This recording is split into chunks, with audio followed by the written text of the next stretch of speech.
Davini and Garner. Welcome to Sugar Coated Murder Podcast, where we bake things in our kitchen and talk about true crime. Woo-hoo! Dun dun dun. Dun dun dun. Yes. Yes. Welcome everybody. Welcome back to our listeners. And whoop whoop. We hit 13,000 downloads Lord today. have mercy. That's a huge milestone. And Thank we really y'all so appreciate much. everybody listening and ask you to continue to listen. Keep it up. Because it's that kind of stuff that makes us want to keep on doing what we're doing. Absolutely. So, there you have it. All right, so it's your turn to bake. What are you cooking? Well, it's very loud in that kitchen. Well, it's your kitchen, so I don't know what to tell you. I am making homemade soft pretzels. Oh, Lord, I love a soft pretzel with some spicy mustard. So I'm doing some with just regular flaky salt, some with the everything bagel spice, and then some I'm going to do sweet with some brown sugar cinnamon. Oh, wow. That's exciting. Yeah. So nice. This is another one of our addiction, a.k.a. Sally. Oh, God, we're so addicted to Sally. I mean, at this point, we're stalking her. We're you know stalking what? her for baking. It's because she makes us feel like we can do anything in the kitchen. She does. When you read her recipes, you think, oh, my God, I can totally do that. Yes. I've never done... Listen, this has yeast. You know, I I've know. always said I'm not a yeaster. You're and now I'm anti-yeast. yeasting. Yep. Here I sit in your kitchen yeasting away. Oh, my gosh. It's crazy. Yeah. So I'm out of control. But it's Sally. It's all on Sally. She makes me feel like I can do anything. And it's the best thing. We've made more things in the year that we've been doing this than we've ever made in our lives. Yes. Like things that we would have never even thought to try. Attempted. Yeah. No. And I have a whole bucket list of things that I still want to do. I know. Me too. Oh, we're crazy. I'm so proud of you for venturing into the world of yeast. I know. It really makes me nervous, but according to Sally, this is foolproof. Oh, my gosh. I'm proof that I'm a fool. So next thing you know, you're going to try to make bagels. Don't even start. I think I can.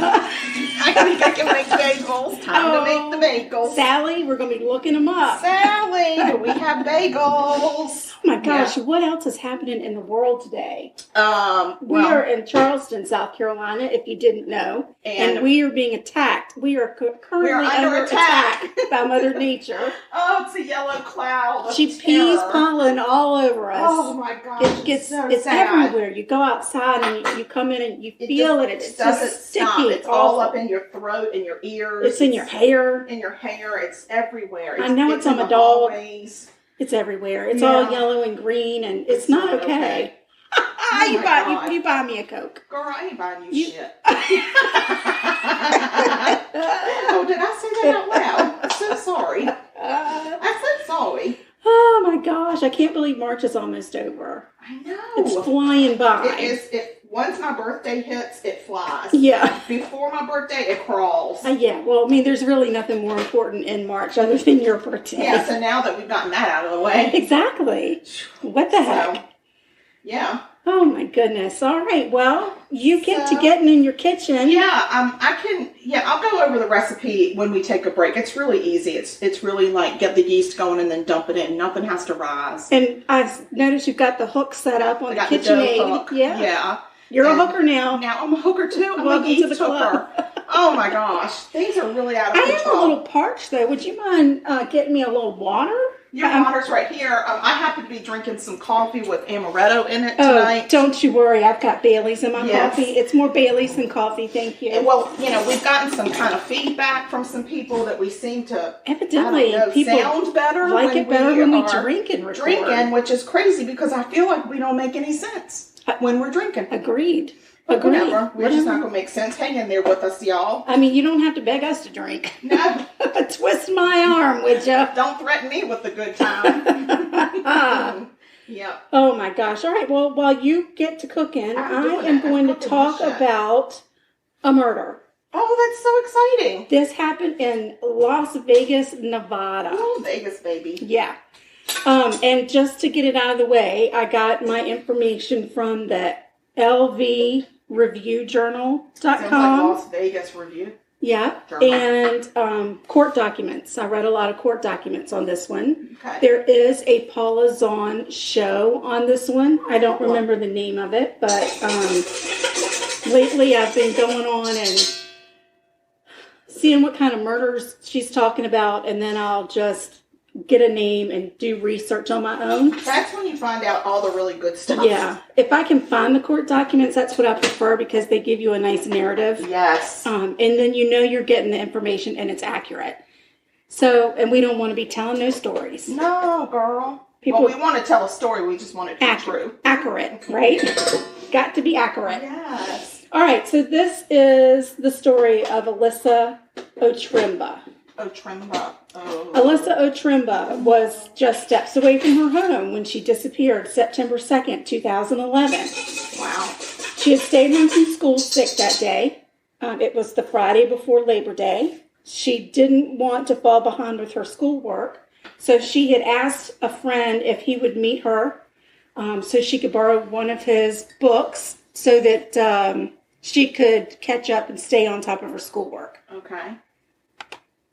So at 6:38, Alyssa sent her mom a text letting her know where she was, and she let her know that her phone was about to die, but that she would be home in 30 minutes. Oh, cool. That's a good girl. Yeah. Alyssa's mom, Jennifer, sent her a text exactly 30 minutes after Alyssa's text. But she got no response. Like the mom that we are. Exactly. I think this is why I was originally drawn to this story, because I thought, yeah, that would be us too. Like, yeah. We would be right on top of it. Where are you? Yeah. She called home, talked to her daughter that is Alyssa's younger sister. Alyssa's not at home. Immediately, Jennifer starts to search for Alyssa. She calls the police. Alyssa's sister tries to track Alyssa's phone through one of the apps, like Find My Phone, but she couldn't. She didn't pick anything up. So, were they in the same town? Was Alyssa in the same town as her mom? Yeah. Okay. They were in the same town. They called the hospitals. They put together a search party. They made flyers and distributed, so they could start distributing them. Mm-hmm. And the police came immediately. They were on. I don't think she could have gotten anything together quicker than she did. Okay. They couldn't find her anywhere. Sorry. Oh my goodness! Wow. Less than 24 hours after Alyssa went missing, a neighbor called Jennifer. She was out looking to tell her that the police were at her house and that they had just found a burned body about 300 feet from her backyard. No. Yeah. From Alyssa's backyard? Correct. I think the exact measurement was 264 feet. So, and can you tell me how long it's been at this point? Less than 24 hours. What the flip? Right. So, and I'll get into, let me keep going and then I'll be able to give you some more information on it. Jennifer immediately came to the house. The police had roped off the area where the body had been found, which was just on the other side of her backyard. Mm-hmm. Everyone was sure it was Alyssa, but the body had been so badly burned that police needed dental records in order to identify the body. Dental records confirmed that the body did belong to 15-year-old Alyssa Otremba.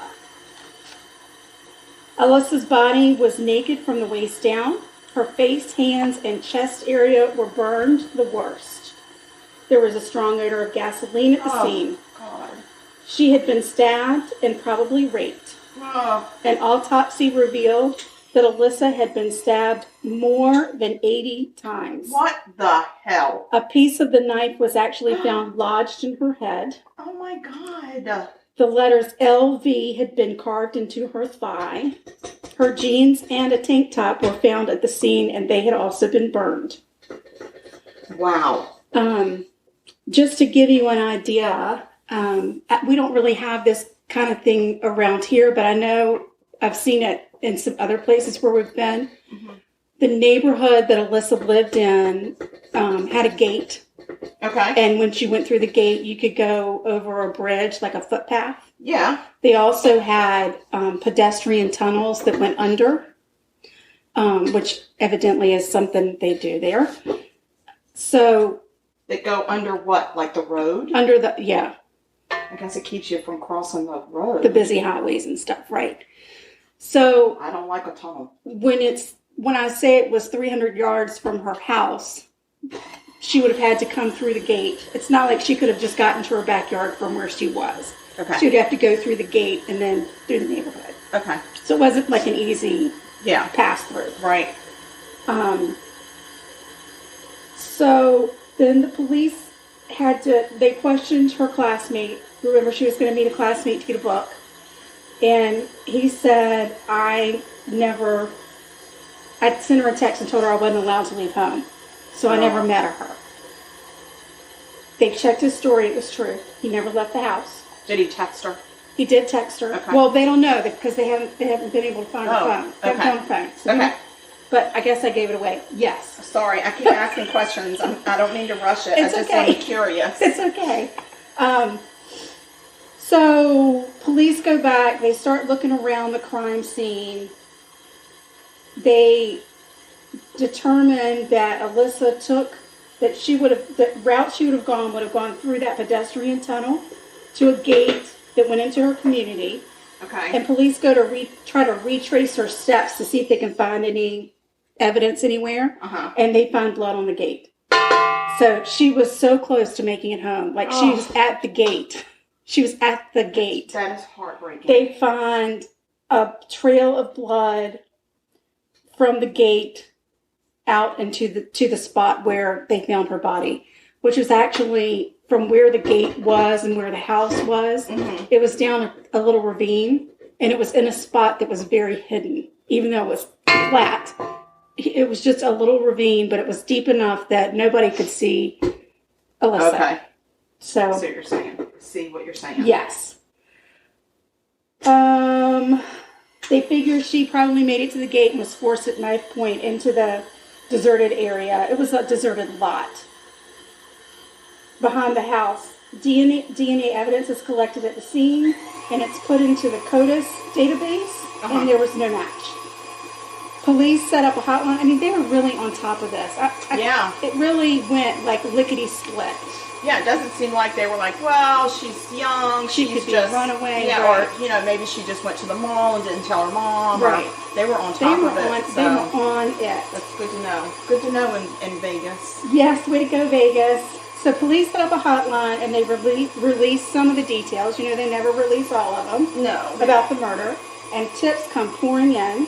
Oh. The most important tip came from an angel by the name of Elizabeth. Her last name was Morales.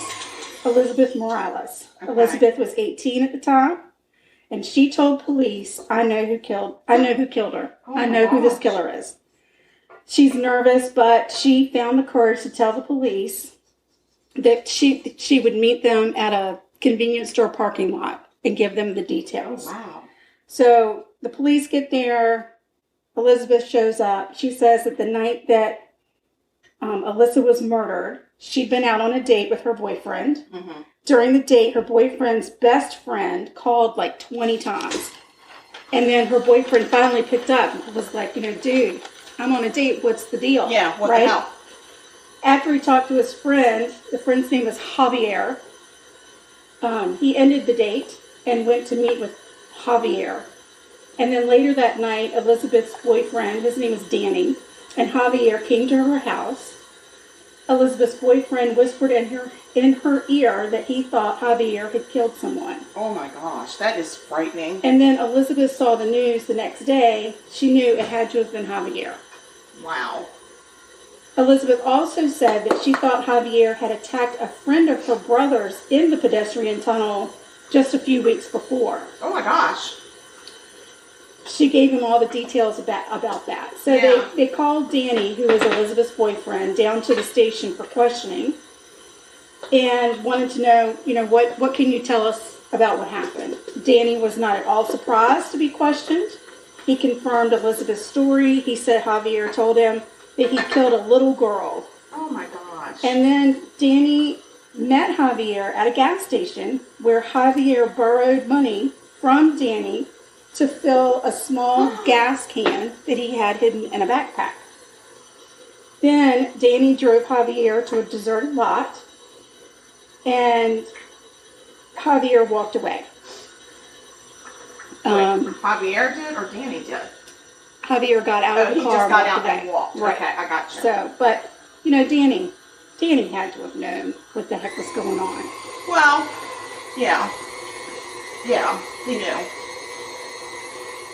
So, the SWAT team heads on over to Javier's house, and they surround, and they're all ready to go in, and he actually comes out, doesn't put up a fight at all, and they get him down to the police station, and he confesses to everything. Oh.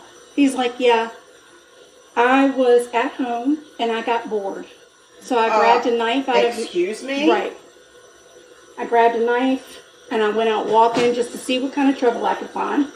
And I happened to see this girl walking, and I followed her, and she was walking really fast, but she got to a gate, and she fumbled a little bit, and I was able to catch up with her. And I got her. And I dragged her into the lot, and I raped her, and I stabbed her. What the hell? And he's just like, so this is what I did today. Right. And I carved the initials LV, which stand for Las Vegas, into her thigh because it made me feel gangster. No, Javier. That's not gangster. That's killer. Right.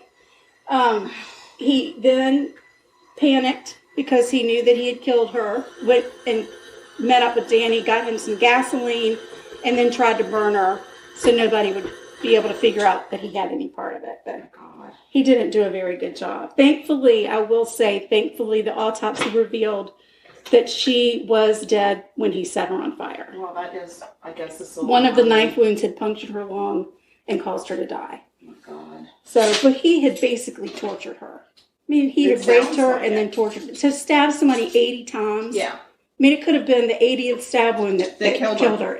You know? Yeah. It's unsat. Unsat. Not okay. So, he also admitted that he is the one that attacked Elizabeth's brother's friend in the tunnel. Yeah. Well, isn't he just a chatty Cathy today? He did. He was like, yeah, I did it. Well, is he feeling gangster? Feeling kind of gangster. Is he now? He actually said, I've been raping girls since I was about 12. What the friggin' hell? Yep. Are you kidding me? I'm not kidding you. Like he's saying this like it's something like I earned a badge in Girl Scouts for this? Yeah, and it was really creepy because you could tell when he started, it was, I'm raping girls. And then as it progressed, it escalates and escalates. Of course, it always does. And then when he attacked it typically escalates until they get caught. Right. When he attacked the girl in the tunnel before Alyssa, she had actually been able to give a description. And her description, they did a sketch, and they put the sketch up around. It's insane because he looks just like the sketch. I mean, she nailed it, but nobody picked up on it, or nobody said anything if they knew it was him. And then he escalated and killed. But thankfully, when the other little girl that got attacked, her friends heard her screaming in the tunnel, and they came and he let her go. Yeah. So, Alyssa was not that lucky. Bless her little heart. I know. Sweet angel. But what about this Elizabeth Morales? She's 18. She says, I got Kayunas. Yeah. And Hakuna Matata and the police even offered to say, hey, when we go get your boyfriend Danny, we won't tell him where we got this information. We will protect you. I'm stand-up girl. And she said, you tell him where you got this information. You make sure he knows it was from me. God, I like her. I know. I really like her. I love that. She's got the right stuff. She does. She does. So, Javier gets charged with Alyssa's murder, along with some other rapes and things that he confessed to. Various sundry. Exactly. His idea of boredom. This part is kind of crazy. So he agrees to plead guilty for a plea deal. Mm-hmm. But when the prosecutor goes in and reads the plea deal, mm-hmm. The defense had never put, whoever prepared the plea deal had never put that it was premeditated murder. Oh. Which gives you a longer sentence, Of course it does. And could be capital. Absolutely. So they had left that out. Oh. Well, this whole thing got tied up in the court system for 5 years. No way, because they were trying to add that? Because they insisted it's no deal if it's not premeditated. We're not going to give him a deal. Because he could have gotten off, he was supposed to get life in exchange for his guilty plea, and he could have gotten a lighter sentence without that premeditated. So the prosecutor said, absolutely not. We're not going to stop until we get this right. It went all the way to the Supreme Court in Nevada. Wow. And the Supreme Court said, you know what, you're right. Is there some dust? It's fine. Everything's good. It's probably pollen. No, probably. Anyway, the Supreme Court said, hell no, he ain't getting that deal. That deal is dead. Yeah. They ended up taking him to trial and charging him with capital murder. Good. No, Lord have mercy. I'm so sorry. It's a very loud situation. It's a lot going on here. And in 2017, the case finally goes to trial. Uh-huh. It took the jury 3 hours to find him guilty. On March 21st, 2017. You're guilty, you son of a bitch. Javier was sentenced to death. Oh my gosh, that's wonderful. At 24, he is the youngest inmate on death row in Nevada. Do they still have a death penalty? They do, and I read up on that. It looked like it was in 2017 that they had thought maybe they would get rid of the death penalty. Okay. And Alyssa's mother actually went before Congress and said, oh, no, you don't. Not until Javier fries. This is what will happen. Mm-hmm. You will let this man sit in prison for the rest of his life, and he needs to die. Yeah. So, unfortunately, Nevada's not really big on killing their prisoners. They haven't executed a prisoner since 2006. So, hopefully they'll, but I think there are only 12 inmates. But, I mean, we need to get on with it. Get on with it, Nevada. Get on with it. There's no reason for us to let this draw out. The longer we wait, the more chance there is for the whole thing to fall apart. And then the death penalty goes away. And, people don't realize the impact that it has on families when the death penalty goes away after they've had their loved ones killed. Justice that was served. And then they feel like, well, that's not the justice that we agreed on or that the court reached, and now this person is getting, I mean, I know they don't just automatically get out of jail, but they get a different sentence than what was agreed upon. Right. And life in prison, I mean, life has a term. It's not just, okay, you got to live the rest of your life in prison. Right. A life sentence has a term. It could be 60 years. But Javier's only 24. Yeah, so he has a chance to in 2017 he was 24. Be a jerk again. Exactly. Be a whole nother jerk. Right. So are we going to let an 80-year-old man out on the streets that likes to rape little girls? Yeah, because guess what? They tend to repeat themselves. Absolutely. Even in their 80s. As long as that schlang will do what it wants to do. That's so gross, schlang. It is. I don't like that word, schlang. Well, what do you want me to say? I don't know. Flagpole? Yeah. I don't know what you want. The Jolly fucking Roger? I don't know. Oh my gosh. How much Sorry, Mama. Amoretto did you put in your coffee, girl? I put a lot more Amoretto than I thought. So that is the story of Alyssa Otremba. Wow, that is... Otremba. Bless her mama's heart. I know. And bless that little angel's heart. Elizabeth Morales. Yeah. I know. She needs to be... I mean, if it wasn't for her, it would have taken them forever. She needs to run for president. I will vote for her. There you go. That's right. President of Las Vegas. Yes. So I'm glad that there's a break because I'm in a quandary. I have to knead and I don't know how.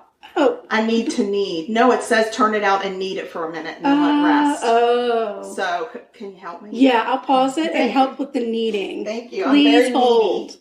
All right. So thankfully, Annie has helped me get my kneading situated because I am a professional kneader, and I'm just intimidated by the knead. Don't be intimidated by the knead. Well, I'm no longer intimidated by the knead, but I just needed to see. I needed to see you knead. Okay.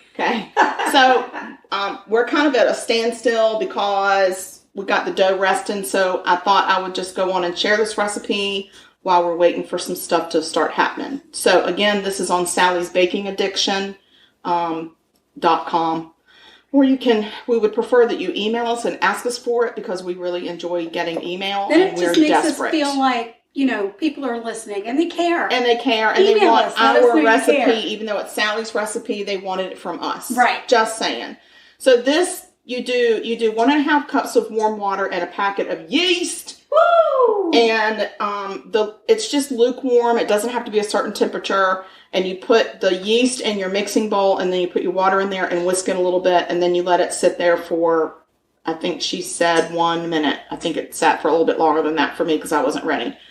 And then you whisk into that same bowl some salt, brown sugar. Brown sugar. Okay, Rolling Stones, Mick Jagger, and a tablespoon of melted unsalted butter. Butter. Slightly cooled. And you whisk that up all together, and then you start adding your flour. And at that point, I hooked up the hook. The hooker? The hooker. You got your hooker We got the on? hooker. We turned on the hooker. And so you're going to add 3 cups of flour, 1 cup at a time, and then keep hooking it. Hook it. Until that flour is gone, and then you do another cup and another cup. And then you have kind of little bit of a sticky dough. Sticky dough. And then I stopped at that point. Like a sticky pudding. Yes. So I stopped at that point and took my wooden spoon and kind of got the edges because they had flour on them, and so I scraped the edges and stuff. Turned the hook back on, and then I added another 3/4 of a cup of flour to make it not very sticky. Yeah. And then it took a little bit more than that because it's really humid today. It is. And so I needed a little bit more. I think I did like maybe another couple of tablespoons. So, and then, now I'm just waiting for it to rest. Oh. And then I'll let you know as I'm doing it what happens next. Something exciting happens next. Oh gosh, it's really weird. Okay, hold on though. Okay, so here's what's been happening. It's been crazy. There's been bathing. So you take your dough after it rests, and then you cut it into 12 sections with the pizza cutter. You take each section, you roll it out. The rolling I'm not good at. You just roll it with your hands back and forth. You did a fantastic job with the rolling. Well, I appreciate that, but I felt very uncoordinated. So you roll it until it rolls out into a thin strip about 22 inches long. I think I got to 20 until I stopped, whatever.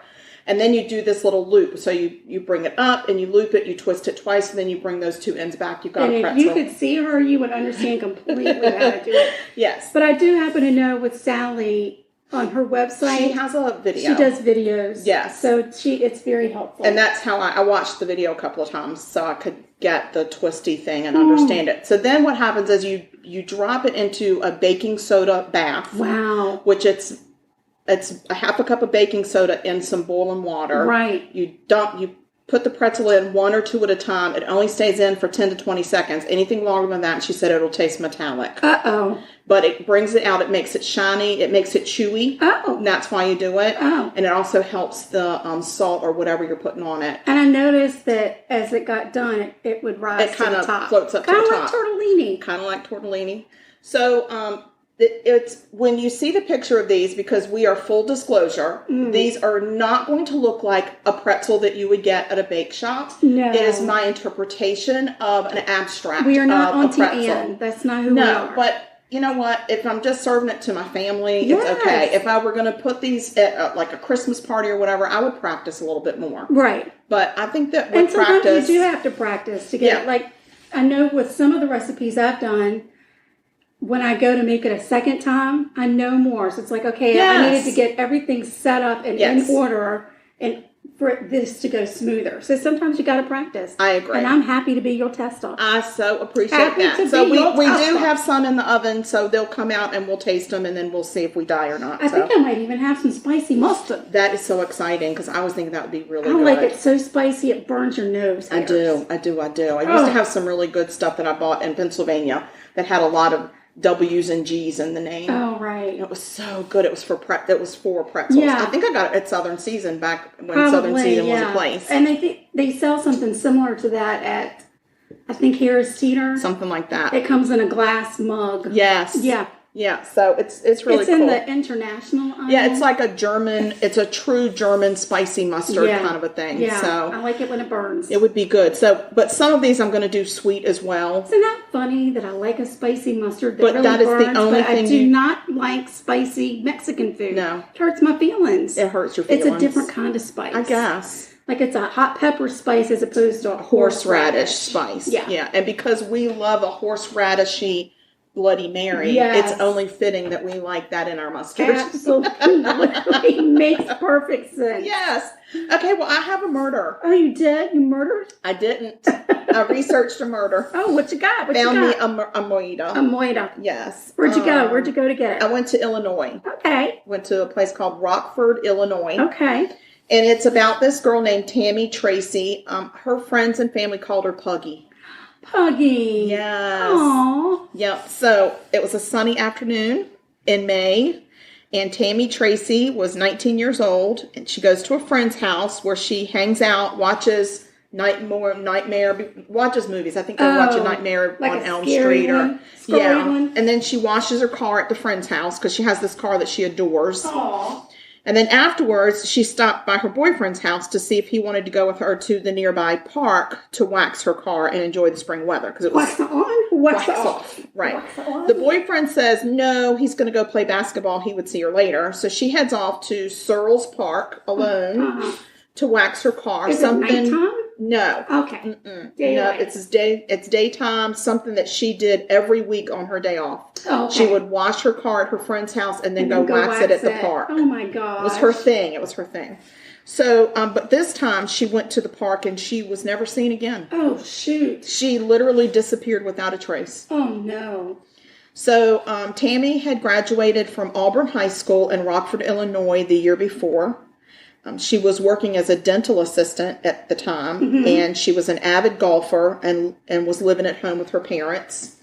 Her mom, Linda, reported Tammy missing on May 28th after realizing that Tammy was not in her bed early that morning when she went to check on her before going to work. And then she also noticed that Tammy's car was not home. This was not like Tammy. Right. You could set your watch by Tammy. Right. That's the kind of kid she was. Where'd you go, Tam? So, the mom starts to go searching around, and she actually finds Tammy's 1979 Oldsmobile at Searles Park, parked in a parking spot. Okay. Doors locked, car wax on the seat, no sign of foul play, just no Tammy. Oh. Right. So, immediately, a massive search is launched. Immediately. Cops are on it. Family's on Love it. that. They're out there. They're looking. She's got brothers and sisters. They're all looking. So, but they couldn't find any signs of her anywhere. So the mom, Linda, said that Tammy was ultra responsible and would never just leave and go somewhere without saying something. She wouldn't leave her car. She wouldn't leave her car. And she would never just leave and go with somebody she didn't know. She would not leave and then not tell her mom that there was a change in her schedule. She was just one of these kids that was by the book. Right. So, Tammy's mom, Linda, was absolutely beside herself, I'm sure. Devastated and tortured over where the heck Tammy is. So immediately billboards go up, flyers go out, searching for our missing. Isn't that interesting? Because that happened to my girl too. It's amazing. The parallels are ridiculous. It is. We nail it every week, girl. It's every crazy. week. We nail it. We nail it. Nailed it. We are professionals. Well, we're nailers. And we're kneaders. We are kneaders. And we're yeasters. And hookers, evidently. Oh my gosh. Look at us. We are nailing, hooking, yeasting professionals. Broads. Just a couple of broads yeasting with a hooker. Hello, Amoretto in my coffee. So, there's an investigation underway. Tammy's current boyfriend, former boyfriends, friends, families, all of them are interviewed. Everybody interviewed at the station. They're lining up to get interviewed. Okay. They're all cleared. Oh, no. So Tammy seems to have just vanished into thin air, and her family is absolutely beside themselves. So also that year, Linda loses her husband and her brother. Oh. She's having a tough freaking time. Holy cow. She's having a tough time. And her biggest fear that she would die before knowing what happened to her daughter. Yeah, I can understand. She actually hired a psychic in June of that year, and the psychic couldn't tell her anything. Wow. That's crazy. That is crazy. Yep.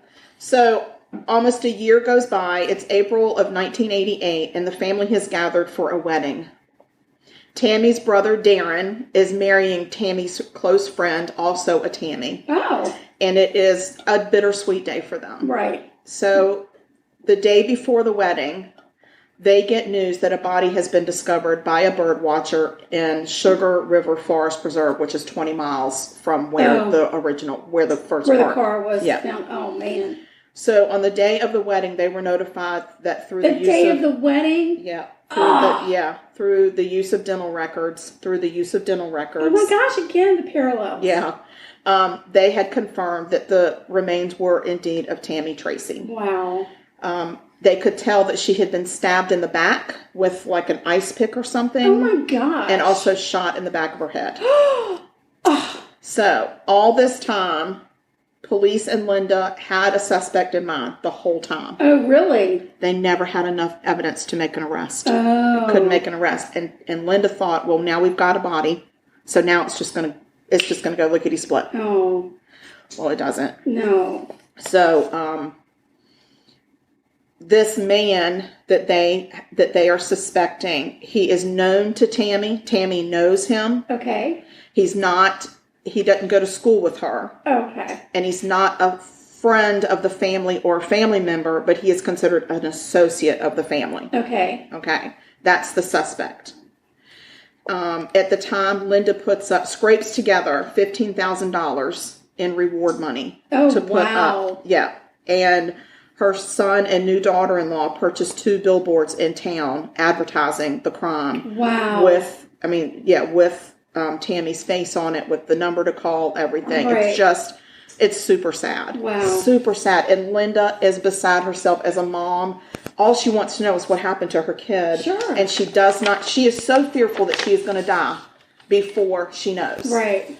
So the case dies out. It's not an inactive case. Okay. But some said we really felt like it turned into a cold case. Oh, no. So, May of 2020. Oh. 33 years later. Oh, wow. Yep. They put the story back into the press. Newspaper articles run. They interview Linda.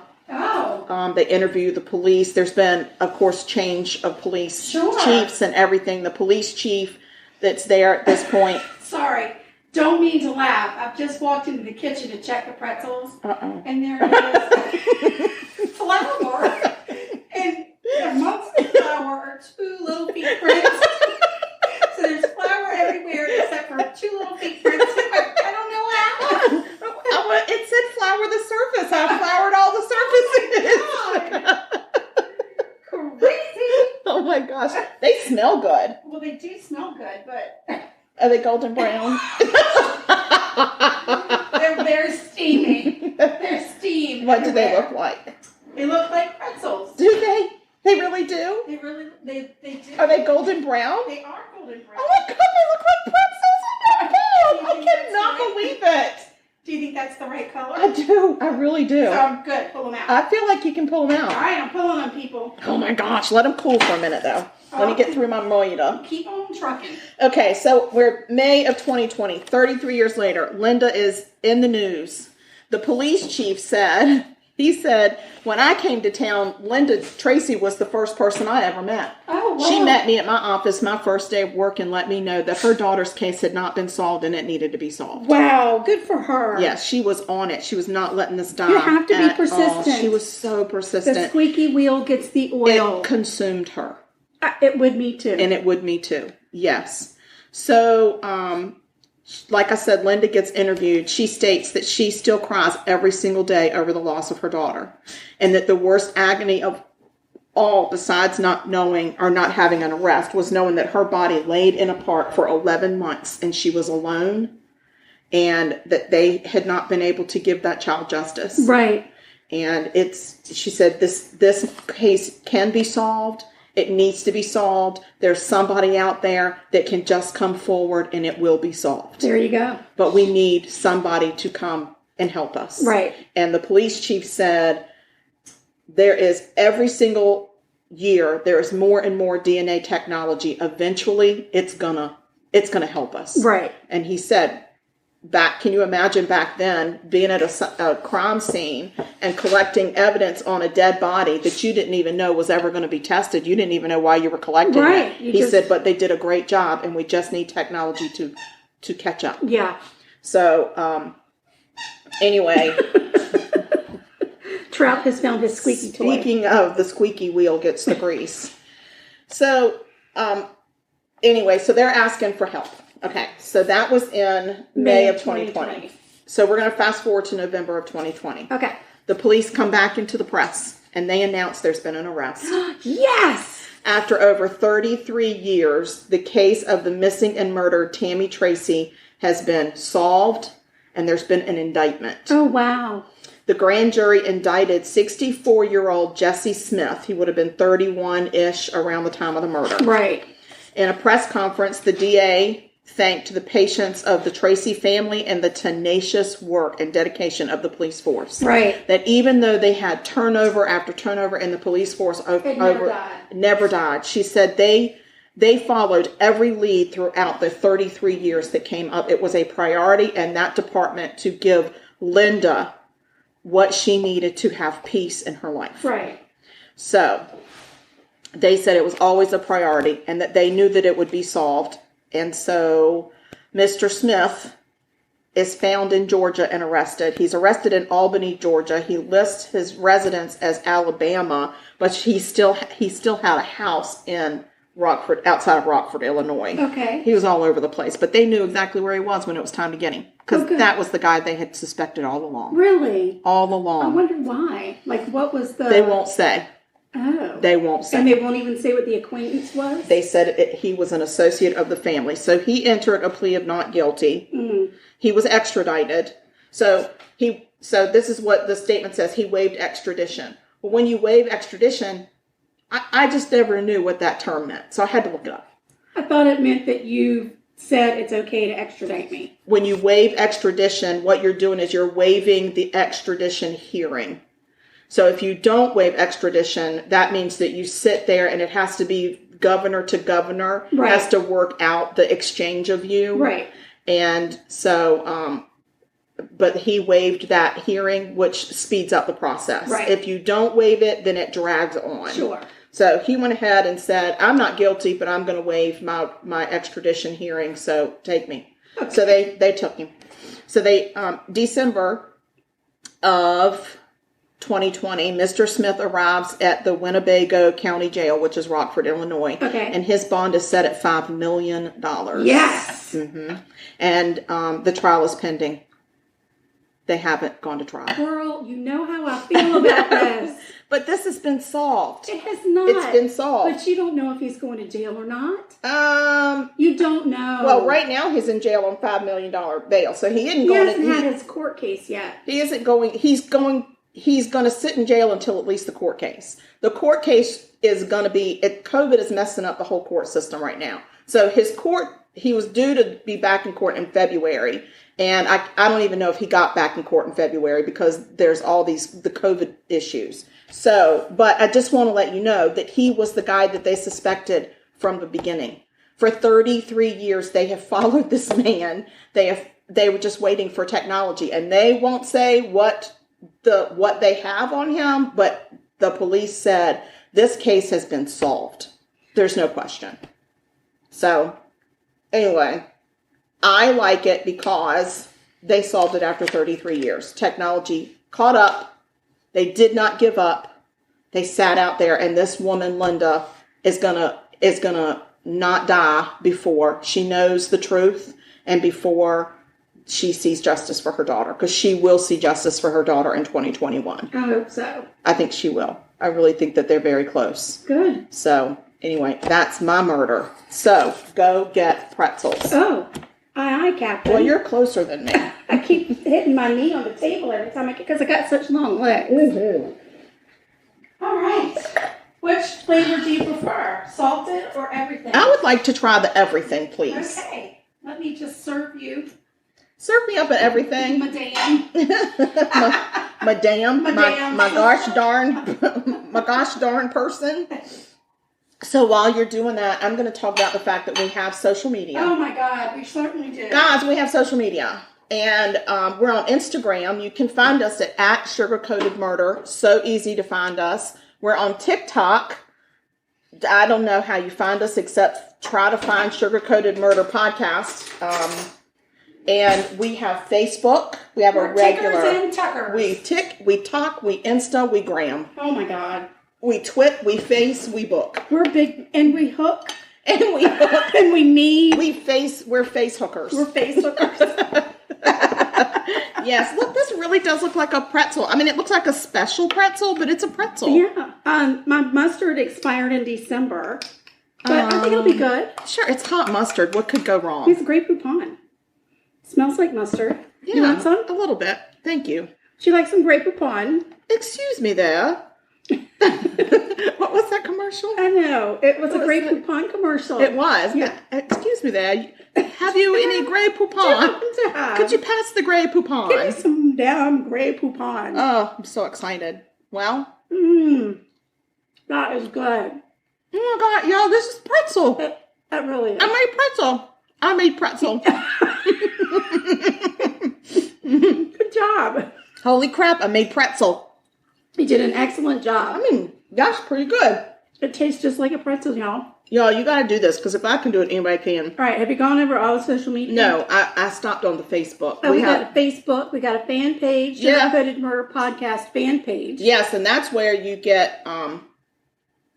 You get previews. And you get to be friends. You get to be friends. You just ask to be a friend. And we're like, yes. If you like the page, that's fine, but you're not a friend if you like the page. You got to request to be friends. Yeah, if you like the page, you're friendly and kind, but you're not friends. You're not going to. You're not in the circle. You're not going to special stuff. No, you're not going to get the early announcement, the early release of the episode. If we do a live feed, which we are probably going to do this week. I know last episode we said we were getting ready to make a big announcement, and then we had some technical issues and we couldn't make the announcement, and now we're going to make the announcement. Now we're ready. No, not today. Real. No, not right now. This is not the announcement. Right.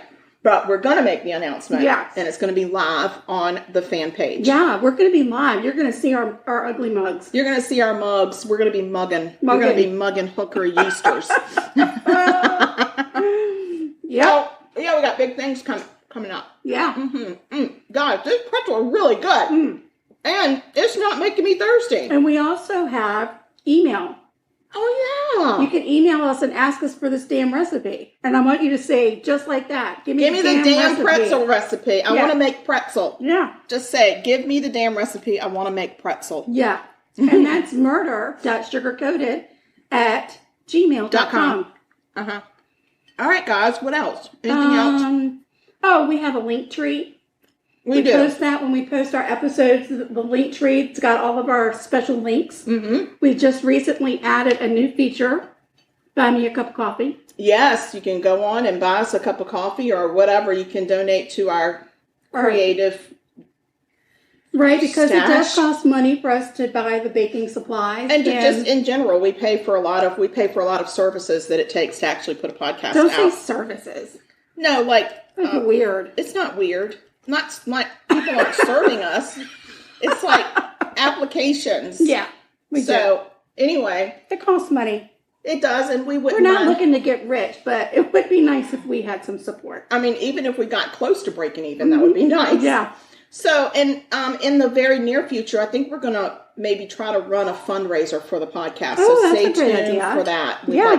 We'll do like a t-shirt campaign or something. Very exciting. And put that out to y'all, and hopefully y'all can find a way to support us. Yeah. We really appreciate it. Yeah. But more than anything, we just love that you all still listen to us. Yes. And you haven't given up on us. Some people say they want more. Yeah. I haven't heard anybody that said, please, less. Yeah, no. Not yet. I mean, maybe they're just nice and not saying it, but I appreciate that they don't say that. Exactly. It would crush me. It would crush me. It would be devastating. Yeah. So we want you guys to stay sweet. And don't murder. But if you kill people, we will talk about you Have a great week. And we love you. And goodbye. Bye-bye. And make a pretzel. Have a pretzel. Be a pretzel. Bye-bye.